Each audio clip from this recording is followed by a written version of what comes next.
Friends, welcome to Telugu మాటలు. ఇంటర్నెట్లో ఈ పనులు అస్సలు చేయొద్దు. చేశారో ఇంకా మీకు జైలు శిక్ష ఖాయం. అసలు జైల్లో ఎందుకు వేస్తారు? అసలు దీనికి వెనుక దాగి ఉన్న రహస్యం ఏంటి? ఈ విషయాలు కనుక తెలుసుకోవాలనుకుంటున్నారా? అయితే ముందుగా కింద రెడ్ కలర్లో కనిపించే సబ్స్క్రైబ్ బటన్ని క్లిక్ చేసి మా ఛానల్ని సబ్స్క్రైబ్ చేయండి. ఇలా చేయడం ద్వారా నేను తెలియజేసే విషయాలని మీరు తెలుసుకోవచ్చు. ఇంటర్నెట్ ప్రపంచాన్ని దగ్గర చేసింది, చిన్నది కూడా చేసింది. ఇక మనుషులని బద్ధకస్తులుగానే కాదు, ఆకతాయిలను కూడా చేసింది. మన ఇంట్లో కంప్యూటర్ లేదా మొబైల్ ముందు కూర్చొని మనం ఏం చేసినా చెల్లుతుంది అని మాత్రం అనుకోవద్దు.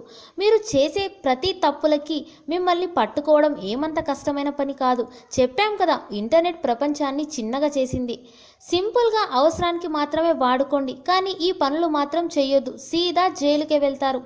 అప్పట్లో మహారాష్ట్రలో ఓ పార్టీ అధినేత ఫేస్బుక్లో పరోక్షంగా విమర్శించారని ఇద్దరు అమ్మాయిలను అరెస్ట్ చేశారు. కాబట్టి ఒకరిపై విమర్శలు చేసే ముందు కూడా ఆలోచించుకోండి.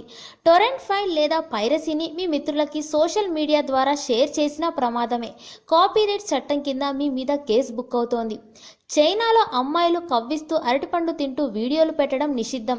ఆ మధ్య ఇరాన్ ప్రభుత్వం అసభ్యకర నృత్యాలు చేసినందుకు ఓ గుంపుని కొరడా దెబ్బలతో శిక్షించింది. మన దగ్గర అలాంటి రూల్స్ ప్రస్తుతానికైతే లేవు, కానీ ఎవరో ఒకరి మీ వీడియో అసభ్యకరంగా అనిపించి కోర్టుకెళ్తే మాత్రం జైలు శిక్ష తప్పదు. థాయిలాండ్లో రాజుకి వ్యతిరేకంగా రాస్తే శిక్ష తప్పదట. థాయిలాండ్కి వెళ్లే మీ స్నేహితులకి ఈ విషయం చెప్పండి. ఇథియోపియాలో వాయిస్ ఓవర్ ఇంటర్నెట్ ప్రోటోకాల్పై ఆంక్షలు ఉన్నాయి. అక్కడ స్కైప్ వాడినా కష్టమే. అక్కడ కూడా స్నేహితులుంటే ఈ విషయాన్ని తెలియజేయండి. అమ్మాయిలు ఫేస్బుక్లో అమ్మాయిలని వేధించొద్దు. సీరియస్గా తీసుకొని సైబర్ క్రైమ్ దాకా వెళ్తే అంతే సంగతులు. హ్యాకింగ్ చేస్తూ పట్టుబడితే శిక్ష. సాక్ష్యాలు తారుమారు చేసేందుకు హిస్టరీ చెరిపేసే ప్రయత్నాలు చేస్తే శిక్ష ఇంకా పెరగొచ్చు. సైబర్ బ్లేయింగ్, అడల్ట్ కంటెంట్, ఒక వ్యక్తికి సంబంధించిన ఫేక్ ఐడి క్రియేట్ చేయడం, ఇవన్నీ జైలుకు వెళ్లాల్సిన నేరాలే సుమా.